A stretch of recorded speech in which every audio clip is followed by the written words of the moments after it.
인생이 항상 순조롭지만은 않죠. 대부분은 갑자기 좋지 않은 일이 발생했을 경우 당황하게 됩니다. 오늘은 김기준 형사법 변호사를 모시고 형사사건 전반에 관한 이야기 나눠보겠습니다. 안녕하세요. 안녕하십니까. 반갑습니다. 네, 반갑습니다. 오늘 이렇게 자리해 주셔서 정말 감사합니다. 제가 영광이죠. 감사합니다.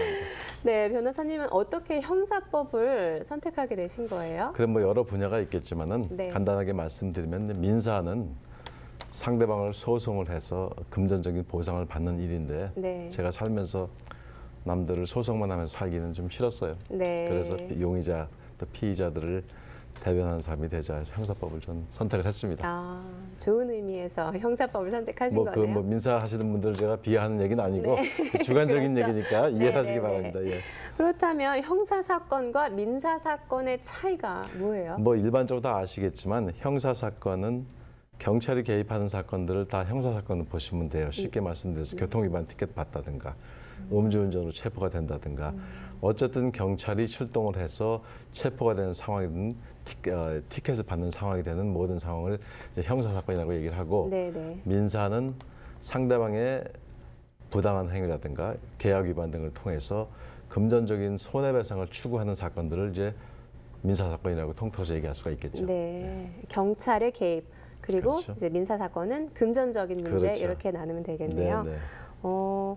궁금한 게 범죄 피해자도 변호사 선임이 필요한지요? 그래요. 이런 질문도 제가 많이 받는데 네. 형사사건 변호사니까 저는 범죄 피해를 당했습니다. 도와주세요 하시는 분들이 꽤 계세요. 네. 그런데 범죄 피해자는 검찰 측에서 그분들의 권익을 대변해 주기 때문에 네. 개인적으로 변호사를 선임하실 필요는 없지만 상해를 당하셔서 어떤 그 피해가 많이 발생했을 경우 그 가해자로부터 민사적인 보상을 받기 위해서는 상해 전문 민사 변호사를 선임을 하실 수가 있죠. 네.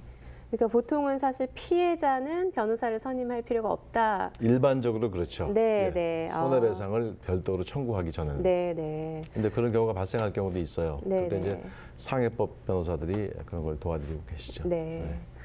형사 사건의 종류는 어떻게 이제 됩니까? 크게 말씀드리면 중범, 뭐 상식적인 얘기인데 경범, 그 밑에가 이제 범칙 그렇게 얘기하면 어려운 말이지만은 쉽게 말씀드리면 우리가 쓰는 용어 중에 티켓 받으신 것들, 뭐 딱지 네. 떼었다 그러죠. 네, 네. 이런 것들이 범칙이라고 얘기하고 네. 중범과 경범의 근본적인 차이는 중범죄로 기소가 돼서 유죄 판결을 받게 되면 네. 1년 이상의 복역을 하셔야 된다는 이야기고 네. 모든 경범은 365일 이하를 복역을 하시게 돼요. 그 차이가 있어요. 네. 그러니까 경범의 최고 형량은 1년이라는 거.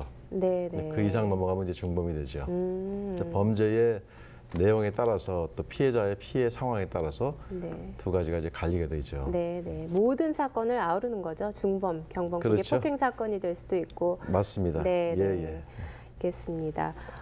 그렇다면 형사 변호사의 역할에 대해서 좀 설명해 주세요. 형사법 변호사가 왜 존재하느냐. 네. 잘못했으면 가서 벌 받으면 되는데 네. 이런 얘기가 나오고 있거든. 네. 법한 이야기인데 그러니까요.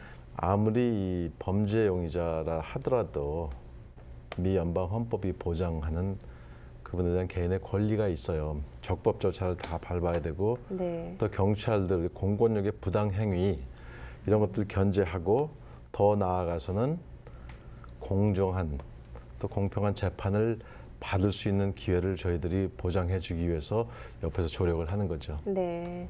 뭐 모든 사람이 법 앞에서는 공평한 기회를 가져야 된다. 그렇죠. 이런. 아무리 범죄 용의자를 하더라도 부당한 행위를 통해서 증거가 불법으로 수집된다든가 이런 행위들은 다 배제돼야 되기 때문에 네, 네. 그런 역할들을 저희가 하는 거죠. 네. 변호사에도 차이가 있나요? 관선 변호사, 개인 변호사의. 물론 이제 형사 다른가요? 사건들은 경제적인 사건의 내용에 따라서 정부에서 무료로 변호사를 제공을 해주는 제도를 이제 퍼블릭 디펜더라고 하죠. 관선 네. 변호사 제도인데 그건 이제 부단 이 경제적인 그 능력에 따라서 달라져요. 네. 좀 능력이 되시면 개인 변호사 선임하시는 거고 네. 정 안 되시면은 정부에서 제공하는 변호사 사용하셔도 되는데 네.